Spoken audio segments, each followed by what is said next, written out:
Shri Raju P Nair, ഇപ്പോൾ ഈ ഏറ്റവും ഒടുവിൽ വന്ന വിവരങ്ങൾ അനുസരിച്ച് കേന്ദ്ര സർക്കാർ റിപ്പോർട്ട് ആവശ്യപ്പെട്ടിരിക്കുകയാണ്. എന്തുകൊണ്ടാണ് ഈ സുരക്ഷാ വീഴ്ച സംഭവിച്ചത് എന്ന കാര്യത്തിൽ അതിന് നിങ്ങൾക്ക് ഞങ്ങളിതൊന്നും അറിഞ്ഞില്ല എന്നൊരു ന്യായം പറഞ്ഞ് മാറി നിൽക്കാൻ കഴിയുമോ? ഒന്ന്. രണ്ടാമത്, സമരമുഖത്ത് CPM-ന് ഒരു പുനർജീവൻ നൽകുന്നതായി ഇന്നത്തെ സംഭവങ്ങൾ എന്ന് വിലയിരുത്തിയാൽ താങ്കൾ അതിനെ നിഷേധിക്കുമോ ശ്രീ രാജു പി നായർ?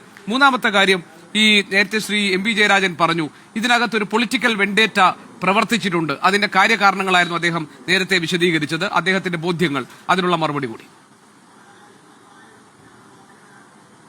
അല്ല, ആദ്യത്തെ ചോദ്യത്തിന് അതിനുള്ള റിപ്പോർട്ട് എന്താണെന്ന് വെച്ചാൽ കൊടുക്കും. ഇവിടെ തന്നെ BJP പ്രതിനിധി ഉൾപ്പെടെ പറഞ്ഞല്ലോ, സംസ്ഥാന സർക്കാരിനെ അറിയിച്ചുകൊണ്ടല്ല വന്നത്, അതിന്റെ റിപ്പോർട്ട് കൊടുക്കും. രണ്ടാമത്തെ അങ്ങ് ചോദിച്ചത് എന്താ പറഞ്ഞ ഈ ശ്രീ ജയരാജൻ ഇവിടെ സൂചിപ്പിച്ച കാര്യങ്ങൾ ഞാൻ ഒന്ന് രണ്ട് കാര്യങ്ങൾ അദ്ദേഹം പറഞ്ഞതിനോട് അല്ല അങ്ങ് നേരത്തെ പറഞ്ഞത് അല്ല അങ്ങ് നേരത്തെ പറഞ്ഞ കാര്യങ്ങളെ സംബന്ധിച്ചാണ് പറയട്ടെ. കാരണം അദ്ദേഹം ഒരു കാര്യമുണ്ട്, ഞാൻ പറയട്ടെ. അല്ല, ശ്രീ MP ജയരാജൻ ഞാൻ പറഞ്ഞിട്ടില്ല.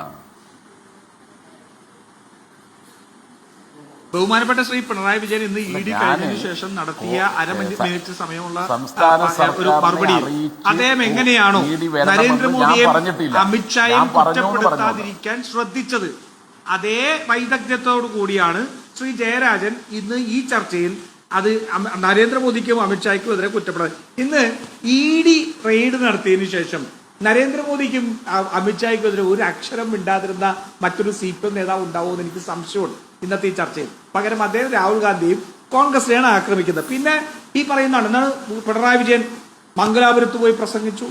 അദ്ദേഹം അവിടെ ചെന്നപ്പോൾ സിദ്ധരാമയ്യാണ് പറഞ്ഞത്, ഭോപ്പാലിൽ നിന്നും ഡൽഹിയിൽ നിന്നും രാത്രിക്ക് രാത്രി വിമാനം കയറി ഓടി ഒളിച്ചപ്പോ സിദ്ധരാമയ്യ പറഞ്ഞു, നിങ്ങൾ RSSനെതിരെ സംസാരിക്കുമെങ്കിൽ ഞാൻ സംരക്ഷണം തരാം. അങ്ങനെയാണ് മംഗലാപുരത്ത് പോയി അദ്ദേഹം പ്രസംഗിക്കുന്നത്. ആയിരക്കണക്കിന് സിദ്ധരാമയ്യ കൊടുത്ത പോലീസിന്റെ ചുറ്റും നിന്നുകൊണ്ട് മറ്റേ വടിവാളിന്റെ ഇടയിൽ കൂടി നടന്നു വന്നാണെന്നൊക്കെ പറഞ്ഞ വിഖ്യാതമായ പ്രസംഗമുണ്ടല്ലോ, അത് അങ്ങനെയാണ് നടത്തിയത്. പിന്നെ ഏതോ ഒരു ഉച്ചക്കിറുക്കിൽ ഏതോ ഒരാള് അദ്ദേഹത്തിന്റെ തലയ്ക്ക് വില പറഞ്ഞു എന്നാണ്. ആ ഉച്ചക്കിറുക്ക് നടത്തിയ ആള് മധ്യപ്രദേശിലുള്ള ആളാണ്. അയാളെ BJP പുറത്താക്കി, വേണം ജിതിന്ദാവിന് കൺഫേം ചെയ്യാം, അയാളെ BJP പുറത്താക്കി. എന്നിട്ട് അതിനുശേഷം മധ്യപ്രദേശ് പോലീസ് അയാൾക്കെതിരെ കേസെടുത്തു. ആ കേസ് എന്തായെന്ന് ഇതുവരെ അറിയാൻ പാടില്ല. കേരളത്തിന്റെ മുഖ്യമന്ത്രിയുടെ തലയ്ക്ക് വില പറഞ്ഞിട്ട് കേരളത്തിലെ പോലീസിനൊരു കേസ് പോലും ഉണ്ടായിരുന്നില്ല എന്നുള്ളതാണ്. വെറുതെ ഇങ്ങനെ വന്നിട്ട് ചർച്ചയ്ക്ക് വന്നിട്ട് തള്ളാൻ വേണ്ടി പറയുന്ന സാധനമാണ്. ഏതോ ഒരു ഉച്ചക്കിറുക്കൻ പറഞ്ഞതിന് BJP പോലും പുറത്തായിക്കളി. ദയവ് നിങ്ങൾ ഇങ്ങനെ അഭാസരാവല്ലേ ഇനിയും പറഞ്ഞോളൂ. പിന്നെ അങ്ങ് ചോദിച്ച രണ്ടാമത് അങ്ങനെ ചോദിച്ച ചോദ്യം ഇതേതാണ്ട് വലിയ സമരമുഖത്തേക്ക് വന്ന് വലിയ സംഭവം ഉണ്ടായിരുന്നു. ശ്രീ ഗോപികൃഷ്ണൻ ഈ ചർച്ചയ്ക്ക് കയറുന്നതിന് മുമ്പ് നിങ്ങളുടെ ആ സ്പെഷ്യൽ പ്രോഗ്രാമിന്റെ അവസാനം പൊതുജനങ്ങളുടെ വികാരം എന്താണെന്നുള്ള കാണിച്ചു. ഞാനത് കണ്ടുകൊണ്ടാണ് ചർച്ചയിലേക്ക് കയറുന്നത്. അതിനകത്ത് ജനങ്ങൾ മുഴുവൻ പറഞ്ഞത് ഇത് എന്ത് തോന്നിയാസമായി കാണിക്കുന്നതെന്നാണ്. അന്വേഷണം നടക്കെങ്കിൽ അന്വേഷണം നടക്കട്ടെ എന്നല്ല ചോദിക്കുന്നത്, ജനങ്ങളുടെ വികാരം അതാണ്. ഇന്ന് കാണിച്ച സംഭവം ഉൾപ്പെടെ 10 ദിവസം പോലും അധികാരത്തിലില്ലാത്തൊരു ഗവൺമെന്റിന്റെ അധികാരത്തിലിരിക്കുമ്പോൾ കാണിക്കുന്ന നെറികേട് മുഴുവൻ ഇവരെ തീർക്കാൻ പോകുന്നതാണ്. ഈ ജനങ്ങളുടെ വികാരം എന്താണെന്ന് മനസ്സിലാക്കാതെ വീണ്ടും ആ പാർട്ടിയെയും പിണറായി വിജയനെയും തീർക്കാൻ വേണ്ടിയിട്ടുള്ള പരിപാടികളാണ് ഇപ്പോൾ നടത്തിക്കൊണ്ടിരിക്കുന്നത്. എന്റെ ഏറ്റവും പ്രധാനപ്പെട്ട ചോദ്യം ഇതാണ്, പിണറായി വിജയൻ പ്രതിയല്ലാത്തൊരു കേസിൽ, ശശിധരൻ കർത്തവ് 1-ാം നമ്പർ പ്രതിയായിട്ടുള്ള കേസിൽ 12-ാം പ്രതിയായിട്ടുള്ള വീണ വിജയനെ സംബന്ധിച്ച് അന്വേഷിക്കുന്നതിൽ എങ്ങനെയാണ് CPM അത് പിണറായി വിജയനെ ആക്കി മാറ്റുക? അദ്ദേഹം ചോദിച്ചാൽ എങ്ങനെയാണ് വീണ വിജയന്റെ വീട്ടിൽ പോയാൽ പോലെ ശ്രീ ജയരാജൻ അങ്ങ് മറുപടി പറയണം. സെപ്റ്റംബർ 3, 2016 നിങ്ങൾ അധികാരത്തിൽ വന്നതിന് ശേഷമാണ് K. ബാബു എന്ന് പറയുന്ന അന്നത്തെ അതിനു മുമ്പുണ്ടായ എക്സൈസ് മിനിസ്റ്ററുടെ എതിരെ ഒരു ഡിസ്പ്രൊപ്പോർഷനേറ്റ് അസറ്റ് കേസ് ഉണ്ടായിരുന്നു.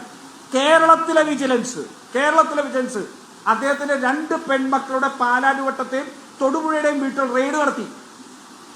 ഒന്ന് ജയരാജൻ പറ, എന്തുകൊണ്ടാണ് അങ്ങനെ നടത്തിയത്? K. ബാബുവിനെ സംബന്ധിച്ചുള്ള എന്തെങ്കിലും ഡോക്യുമെന്റ് കിട്ടാൻ വേണ്ടി നടത്തിയ റെയ്ഡല്ലേ അദ്ദേഹത്തിന്റെ പെൺമക്കളുടെ വീട്ടിൽ? അപ്പൊ മകളായ ഈ കേസിലെ പ്രതിയായിട്ടുള്ള വീണ വിജയൻ താമസിക്കുന്ന മുഖ്യമന്ത്രിയുടെ ഒപ്പം ഔദ്യോഗിക കാറിൽ നടന്നിരുന്ന ആളല്ലേ വീണ വിജയൻ? ക്ലിഫ് ഹൗസിൽ താമസിച്ചിരുന്ന ആളല്ലേ വീണ വിജയൻ? AKG സെന്ററിന്റെ അഡ്രസ് ഉപയോഗിച്ച് കള്ളക്കമ്പനി ഉണ്ടാക്കിയ ആളല്ലേ വീണ വിജയൻ? മന്ത്രി മുഹമ്മദ് റിയാസ് അദ്ദേഹത്തിന്റെ ഭർത്താവായിരുന്നില്ലേ? ആ വീടുകളിൽ താമസിക്കുന്ന വീണ വിജയൻ രേഖകൾ ഒളിപ്പിക്കാൻ സാധ്യതയുള്ളിടത്ത് അന്വേഷണം നടത്തി കഴിഞ്ഞാൽ നിങ്ങൾ എന്തിനാണ് കുറ്റപ്പെടുത്തുന്നത്? ഞങ്ങളെ സംബന്ധിച്ചുള്ള EDക്കെതിരെ ഞങ്ങളുടെ നിലപാടുണ്ട്, ഒരു സംശയവും വേണ്ട. രാഷ്ട്രീയ ഉപകരണമാണ്, ആ രാഷ്ട്രീയ ഉപകരണം പലതരത്തിൽ ഉപയോഗിക്കപ്പെടാറുണ്ട്.